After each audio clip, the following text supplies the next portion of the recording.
Good afternoon विद्यार्थियों। कक्षा BSc BEd second year में आज हम जानेंगे ब्रेसिकेसी कुल के बारे में। तो ब्रेसिकेसी कुल का सबसे पहले हम सिस्टमेटिक पोजीशन देख लेते हैं। सिस्टमेटिक पोजीशन में इसका जो डिवीज़न है वो क्या होगा? एंजियोस्पर्म। डिवीज़न क्या है इसका? एंजियोस्पर्म। ठीक है। क्लास इसकी हो जाती है डाइकोटिलीडनी, क्योंकि ये डाइकोट प्लांट है। डाइकोटिलीडनी ये इसकी क्लास हो गई है। क्लास के बाद आता है सब क्लास। अगर सब क्लास इसका हम बताना चाहें तो ये क्या होगा? पोलीपेटली। ठीक है। जो पेटल्स होते हैं वो सब कैसे होते हैं? पृथक पृथक होते हैं, इसलिए इनको शामिल किस में किया गया है? पोलीपेटली में किया गया है। इसके बाद ऑर्डर इसका होता है पेराइटेल्स। ये इसका पेराइटल जो है, इसके अंदर प्लेसेंटेशन पाया जाता है, वित्तीय विचांड विन्यास, और इसी वजह से इसको क्या बोला गया है? ऑर्डर में पेराइटेल्स कहा गया है। फैमिली जो है इसके अंदर क्या होगी? ब्रेसिकेसी, और इसको हम क्रूसीफेरी के नाम से भी जानते हैं। ठीक है। क्रूसीफेरी के नाम से भी इसको जाना जाता है। क्लियर? तो जो ब्रेसिकेसी के है पादप, उनके बारे में पढ़ने से पहले हम ब्रेसिकेसी के डिस्ट्रीब्यूशन और उनके लक्षणों का अध्ययन करेंगे, और फिर एक मेंबर का अध्ययन करेंगे इसी वर्ग के या इसी कुल के एक पादप का हम अध्ययन करेंगे। सबसे पहले हम देखेंगे इनका डिस्ट्रीब्यूशन। देखिए, डिस्ट्रीब्यूशन में ब्रेसिकेसी की जो पादप हैं वो कई क्षेत्रों में पाए जाते हैं, और ऐसे क्षेत्र हैं जिनमें ज़्यादातर गर्म स्थान वाले भी हैं, अधिक वर्षा वाले क्षेत्र भी हैं। ठीक है। जो ट्रॉपिकल लैंड हैं वो भी आते हैं, सब ट्रॉपिकल लैंड भी आते हैं, मेडिटेरेनियन क्षेत्र भी आते हैं, जिन्हें हम भूमध्य सागरीय क्षेत्र भी कहते हैं। इसके अलावा कुछ पादप इनके आते हैं एंडेमिक, यानी जिसे हम ऐसे पादपों की श्रेणी में रखते हैं जो कि एक स्थान विशेष पर ही पाए जाते हैं, अन्यथा कहीं नहीं पाए जाते। ऐसे पादपों को हम विशेष क्षेत्रीय पादप कहते हैं, एंडेमिक प्लांट्स कहते हैं। ठीक है। तो डिस्ट्रीब्यूशन में देखिए, लगभग इसके 372 जेनेरा हैं। कितने जेनेरा हैं? पूरे विश्व में 372 जेनेरा हैं, और तकरीबन 4000 इसकी क्या हैं? जातियां हैं। ठीक है। 4000 इसकी जातियां पूरे विश्व में पाई जाती हैं। भारत की अगर बात की जाए तो भारत में जो है इसकी लगभग 63 जेनेरा पाई जाती हैं। भारत में कितनी हैं? 67 जेनेरा, और स्पीसीज हैं 273। ये भारत की कंडीशन है। ठीक है। इंडिया मोस्टली कहाँ होते हैं? ये मोस्टली जो है ये पाए जाते हैं ट्रॉपिकल एंड सब tropical. Mostly in tropical and सब ट्रॉपिकल। ठीक है। तकरीबन इसकी 500 जातियां जो हैं, 500 species, approximately 500 species in are endemic, यानी विशेष क्षेत्रीय होती हैं। 500 जातियां लगभग इसकी कितनी है? 500 जातियां विशेष क्षेत्रीय पाई जाती हैं। जो कहाँ पाई जाती हैं? अधिकतर मोस्टली जो हैं ये विशेष जातियां कहाँ पाई जाएगी?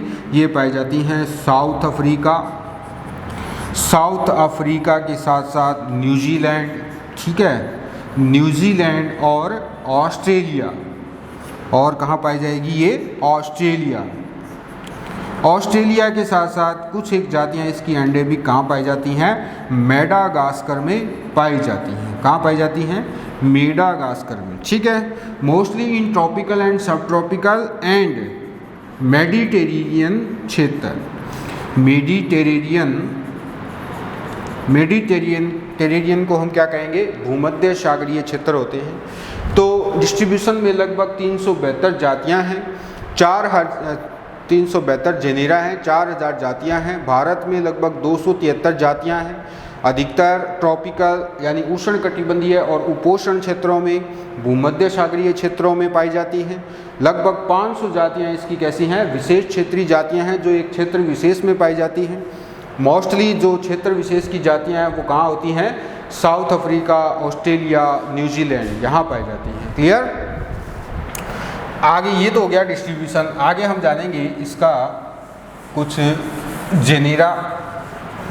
इसमें जो लार्जेस्ट जेनेरा है, सबसे बड़ा जेनेरा ब्रेसिकेसी का कौन है वो हम बताएंगे, अभी बताऊंगा मैं आपको। जो इसका लार्जेस्ट जेनेरा है यानी ऐसा वंश जिसकी सबसे अधिक जातियां पाई जाती हैं, कौन सा है वो है ड्राबा।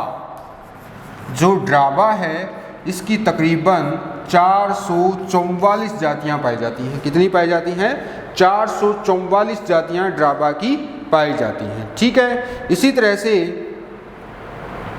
एक और भी इसके अंदर आता है, इसका नाम है एरिसीमम। इसकी तो ऊपर वाले की तो 444 हैं, इसकी तकरीबन 261 जातियां पाई जाती हैं। इसकी कितनी पाई जाती हैं, 261 स्पीसीज। और इसी तरह से जो लेपिडियम है, लेपिडियम में 234 जातियां पाई जाती हैं। लार्जेस्ट जेनेरा है ये। ड्राबा में कितनी है, 444, एरिसीमम में 261 और लेपिडियम में कितनी है, 234। ये लार्जेस्ट जेनेरा इस कुल से बिलोंग करते हैं, इस कुल से संबंधित हैं। आगे जानेंगे हम इसके वेजिटेटिव कैरेक्टर्स, कायिक लक्षण क्या है।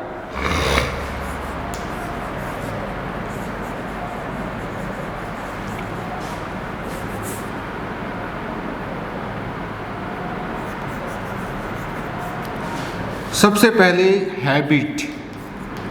इस कुल के पादप किस तरह के हैबिट रखते हैं, तो देखिए इसके अंदर एक वर्षीय या बहुवर्षीय शाक अधिकतर कैसे होंगे, मोस्टली कैसे होते हैं, एनुअल एंड पेरेनियल हर्ब। अधिकतर कैसे हैं, एक वर्षीय और बहुवर्षीय शाक पौधे इसके अंदर आते हैं। जड़ें कौन सी पाई जाती हैं, रूट। तो रूट इनके अंदर होती है, टेप रूट सिस्टम पाया जाता है, यानी मूसला जड़ तंत्र इनके अंदर पाया जाता है। तना जो है इसका स्टेम, वो देखिए काष्ठीय भी होता है, वुडी भी होता है। ज़्यादातर कैसा होता है, हर्बेशियस होता है यानी शाकीय। ठीक है। सिलेंड्रिकल होता है यानी कि बेलनाकार, सिलेंड्रिकल। क्लियर। इसके साथ साथ इसमें सीधा पर्व संधियां और पर्व स्पष्ट रूप से होते हैं, divided in node and internode.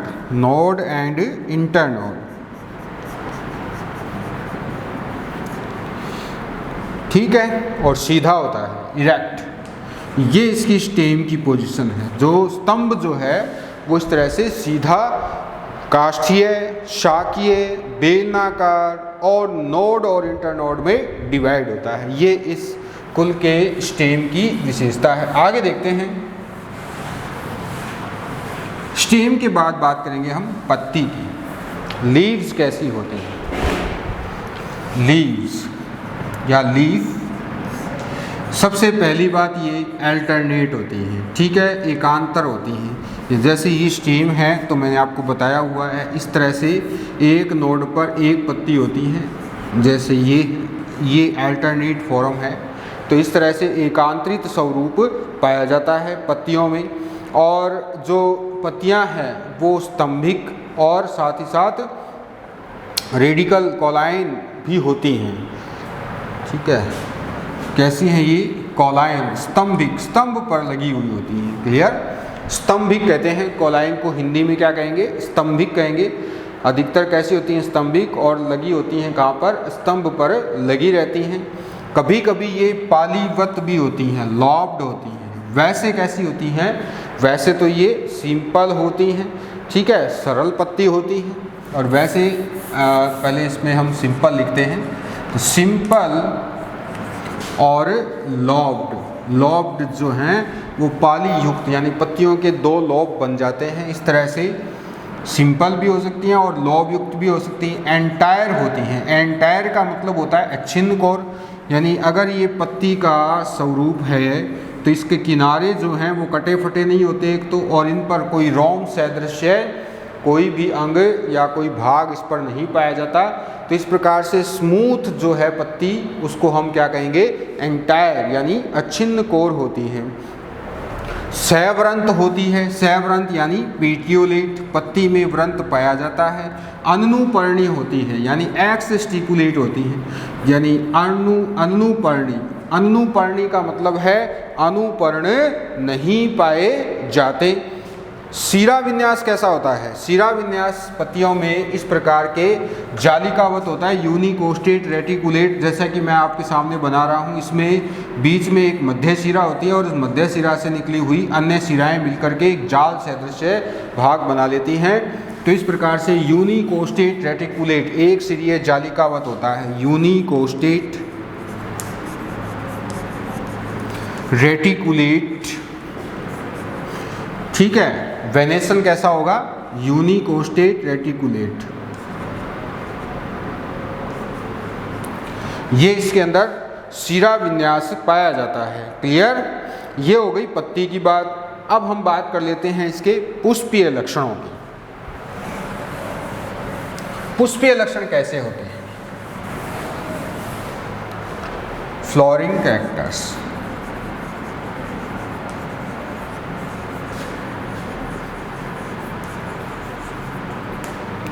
सबसे पहले इनफ्लोरेसेंस।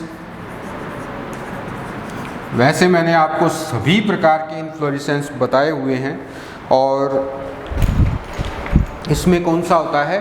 इसमें होता है एसिमाक्स। कौन सा होता है? रेसीम टाइप होता है।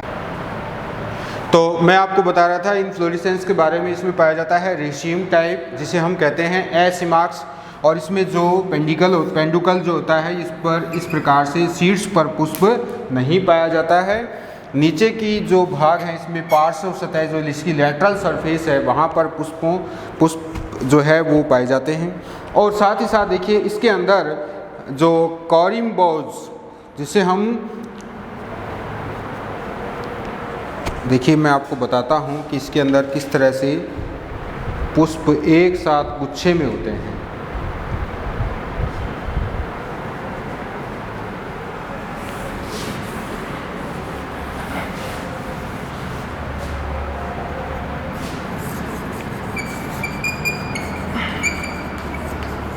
ये भी एक टाइप जो है इसके अंदर पाया जाता है। क्या होता है कि इसमें जो पुष्पक्रम दंड है उसमें पुष्प इस तरह से एक साथ बहुत सारे पुष्प होते हैं और वो एक ही समान स्तर पर इस तरह से उठे रहते हैं। आगे वाले जो पुष्प हैं उनके पेडिसेल यानी कि ये व्रंत छोटे होते हैं और ये ताज़ा पुष्प हैं, जबकि नीचे वाले जो पुष्प हैं उनके व्रंत बड़े और लंबे और साथ ही साथ ये कैसे हैं? पुराने पुष्प हैं।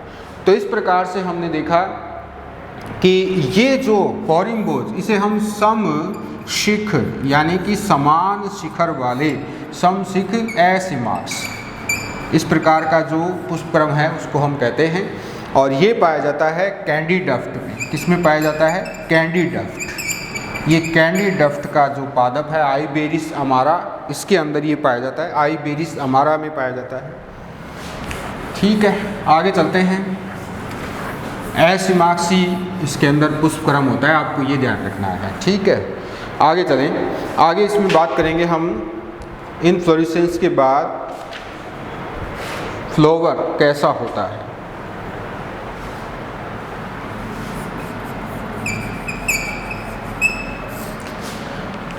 फ्लावर में असहपत्र इसके अंदर अवस्था होती है, यानी कि सहपत्र नहीं पाए जाते।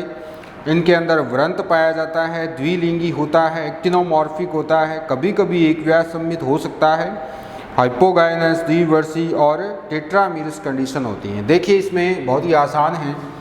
सबसे पहले आपको ये ध्यान रखना है कि ये ब्रैकेट इनके अंदर नहीं होते हैं, इसका मतलब ये है कि ये कैसे हैं, ई ब्रैक्टिएट हैं, क्लियर, यानी ब्रैकेट इनके अंदर नहीं है। अरे यार,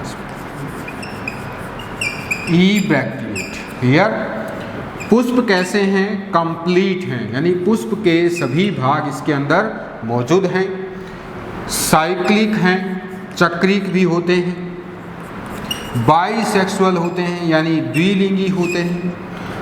एक व्यास त्रिज्या सम्मित होते हैं। एक्टिनोमॉर्फिक, त्रिज्या सम्मित, एक्टिनोमॉर्फिक, त्रिज्या सम्मित, ये साइन होता है त्रिज्या सम्मित का। और त्रिज्या सम्मित के साथ साथ इसके अंदर इसका जो पुष्प है उसके अंदर पेडिसिलेट यानी सव्रंत होते हैं। पेडिसिलेट, पेडिसेल जो है उसको हम कहते हैं व्रंत। पुष्प का व्रंत पेडिसेल कहलाता है, पत्ती का व्रंत पेडियोल कहलाता है। दोनों का आपको याद रखना है।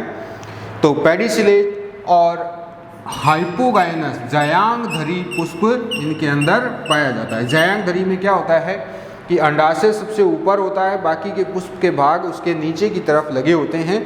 इस प्रकार की कंडीशन को हम कहते हैं हाइपोगाइनस अंडाशय।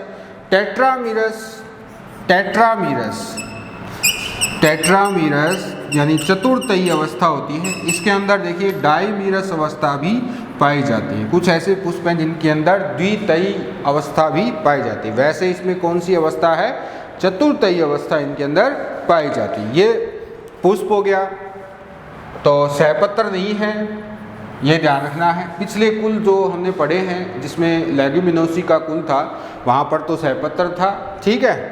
और ये जो एक्टिनोमॉर्फिक, त्रिज्या समेत, पिछला जो हमने पढ़ा है सारा उसमें क्या था, जाइगोमॉर्फिक था। लेकिन यहाँ पर क्या आ गया है, अभी ये आ गया है एक्टिनोमॉर्फिक।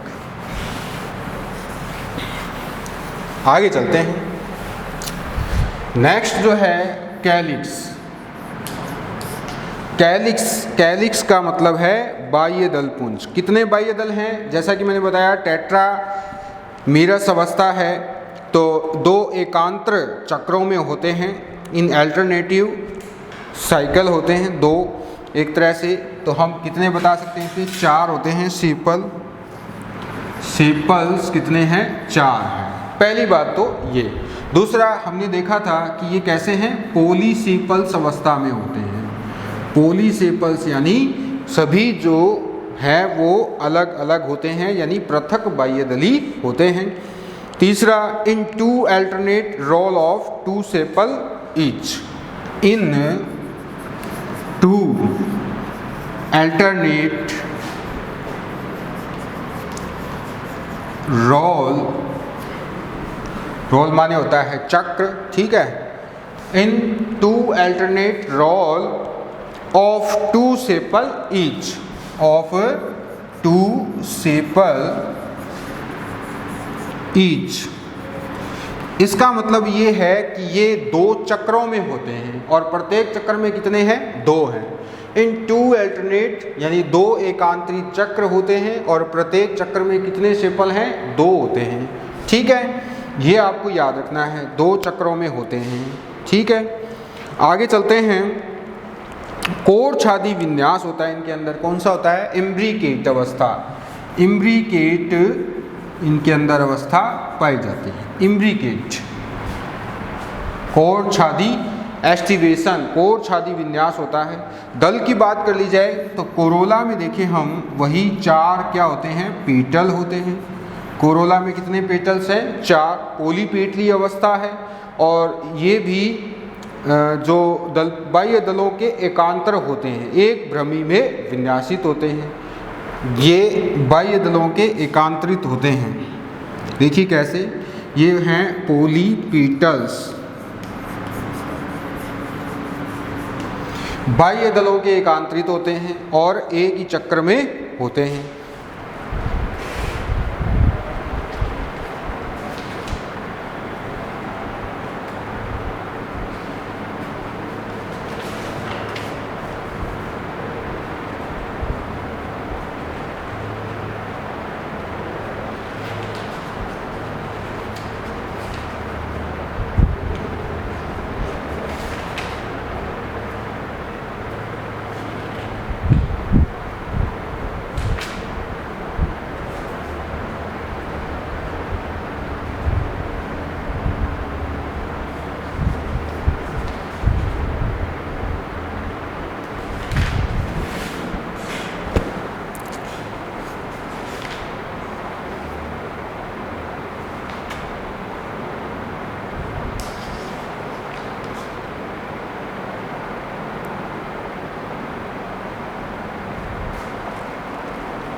क्रूसिफर कोरोला, इसके अंदर कैसा होता है, क्रूसिफर कोरोला होता है, ठीक है। ईच पेटल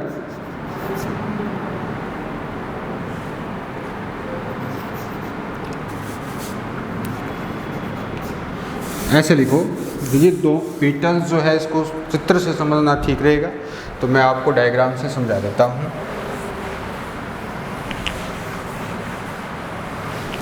आपको ये ध्यान रखना है 4 होते हैं, पहली बात तो ये। और देखिए इसके अंदर क्या होता है कि इस तरह से जो है पेटल का स्वरूप ऐसा होता है, जैसे ये हो गया एक और ये हो गया दूसरा, ये तीसरा हो गया और ये चौथा हो गया। 4 आपके सामने दिखाई दे रहे होंगे, ये पहला, ये दूसरा, ये तीसरा और ये कहलाता है नंबर 4, ठीक है। इस प्रकार आप देख सकते हैं कि 2 तो ये हो गए क्रॉस में और 2 ये हो गए। इस प्रकार की जो अवस्था है उसको हम क्रूसीफेरी टाइप कहते हैं, यानी कि क्रूसीफर कोरोला इसके अंदर पाया जाता है। दूसरी बात ये कि प्रत्येक जो इसके अंदर पेटल है उसके 2 भाग होते हैं। निचला जो भाग है संकीर्ण भाग आपको दिखाई दे रहा होगा, जहाँ पर ये एक दूसरे को क्रॉस करते हैं, वहाँ के पास वाला जो भाग है उसको हम क्या कहेंगे, इसको हम नखर कहते हैं, क्ला कहते हैं। क्या कहेंगे इसको हम, क्या कहेंगे, क्ला, यानी नखर। इसका नखर भाग होता है ये। और इसका जो ऊपर वाला भाग है ये वाला, जो कि पूर्णतया फैला हुआ रहता है, काफ़ी बड़ा भाग है, इसको हम क्या कहेंगे, इसको हम लिम्ब कहते हैं। लिम्ब का मतलब होता है जो दल फलक, इसको हिंदी में क्या कहेंगे, दल का फलक है ये, ठीक है।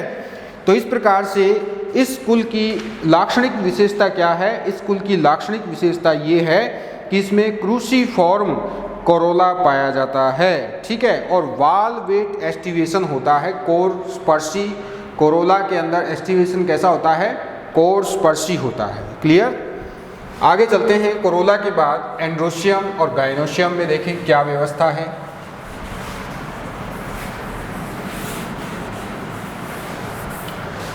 नेक्स्ट है एंड्रोशियम।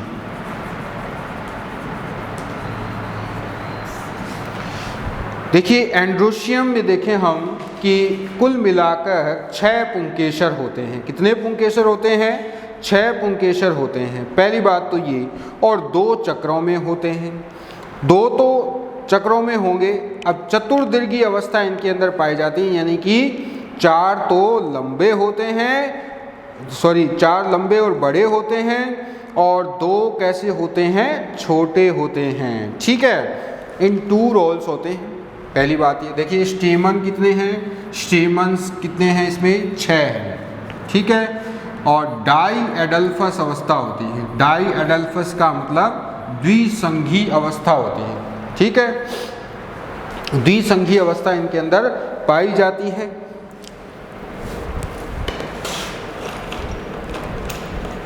सॉरी डाई एडल्फस नहीं होते, पॉली एडल्फस होते हैं भाई, सुधार कर लेते हैं। पॉली एडल्फस यानी संघ नहीं होते हैं, पॉली एडल्फस होती हैं। क्लियर। संघ इनके अंदर नहीं पाए जाते, ठीक है। तीसरा, 2 चक्रों में होते हैं, इन 2 रोल,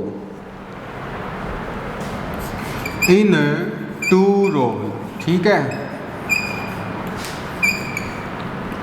4 इन इनर,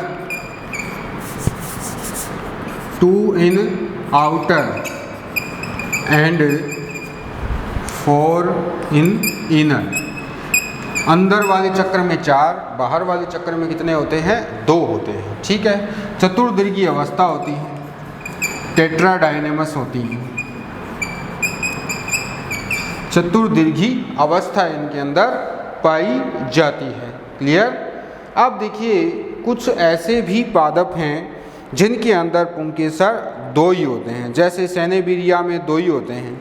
बाकी इसमें जो बेशी फिक्स्ड है, इसका आधार लग्न होते हैं ये पादप पर, साथ ही साथ इंट्रोज होते हैं, अंदर की ओर खुलने वाले होते हैं, ठीक है। और डाइथिकस होते हैं, द्विकोष्ठी होते हैं। ये इसकी अवस्था है। अब एक डायग्राम से हम थोड़ा सा समझ लेते हैं इसको। देखिए मैंने आपको कैलिक्स, कोरोला इनके बारे में बताया था। तो ये एक तो ये हो गया, ऐसे नहीं बनाएंगे, ऐसे बनाते हैं इसको ज़रा। एक ये दूसरा, ठीक है, और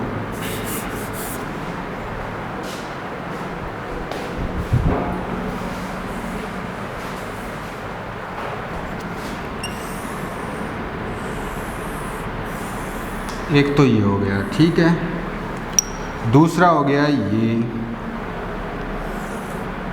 क्लियर, और अगला हो गया ये तो हो गई कोरोला की पोजीशन, ये सॉरी इसकी कैलिक्स की पोजीशन, ठीक है। कैलिक्स इस तरह से होता है, इसके अंदर फिर से गड़बड़ हो गई। ये है, देख सकते हैं आप, मैंने आपको बताया था कि दो तो कहाँ होते हैं, बाहर वाले चक्र में होते हैं, और दो होते हैं अंदर वाले चक्र में।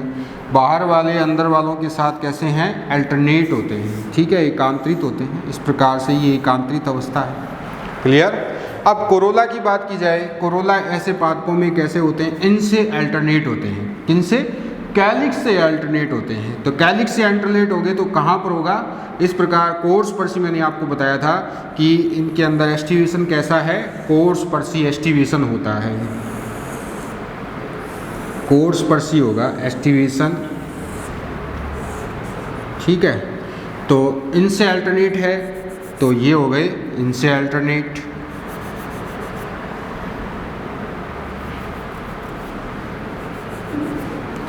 ठीक है, ये हो गए इससे अल्टरनेट।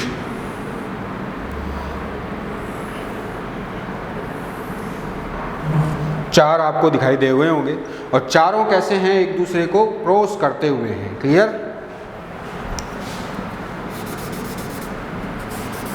अलग अलग तो है ही, साथ ही साथ एक दूसरे को क्रॉस भी कर रहे हैं, चार हो गए।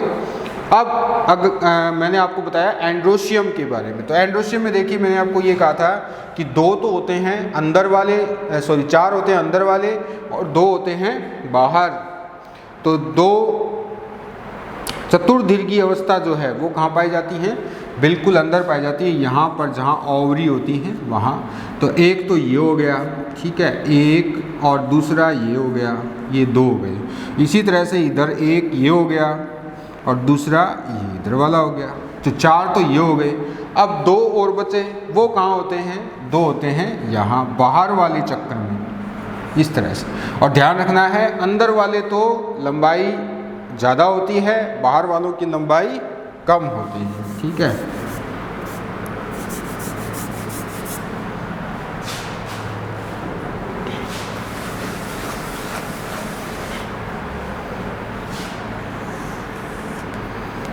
एक, ये दूसरा, और ये तो होगा, ठीक है। इस तरह से एक तो ये हो गया और ये दूसरा हो गया, क्लियर।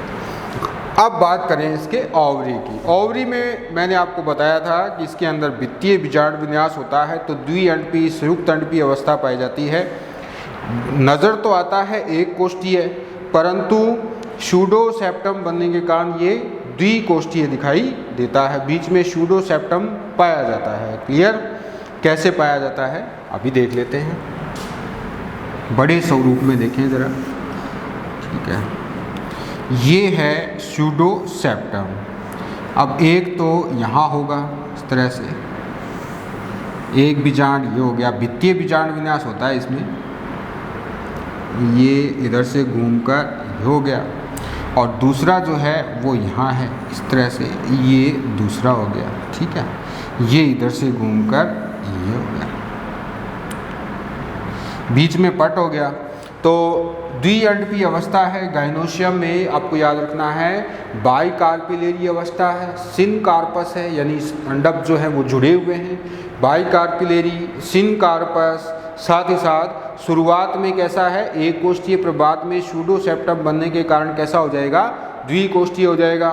उत्तरवर्ती सुपीरियर ओवरी होती है, पैराइटल प्लेसेंटेशन होता है, वित्तीय बीजांड, भित्ति से लगे हुए बीजांड आपको दिखाई दे रहे हैं, इसलिए वित्तीय बीजांड विन्यास पाया जाता है।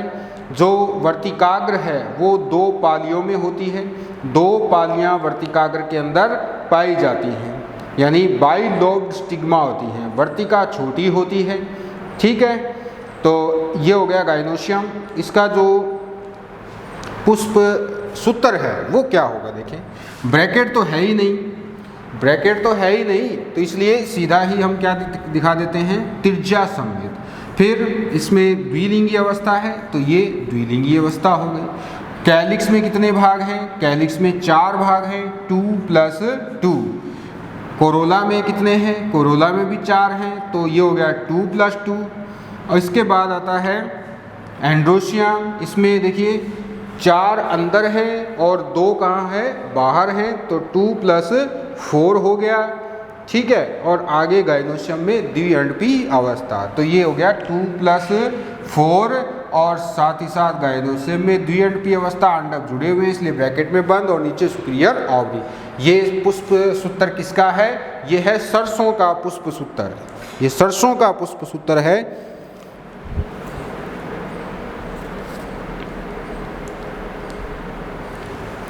कैंडिडफ्ट का अगर पुष्प सूत्र हो, ये तो हो गया सरसों का।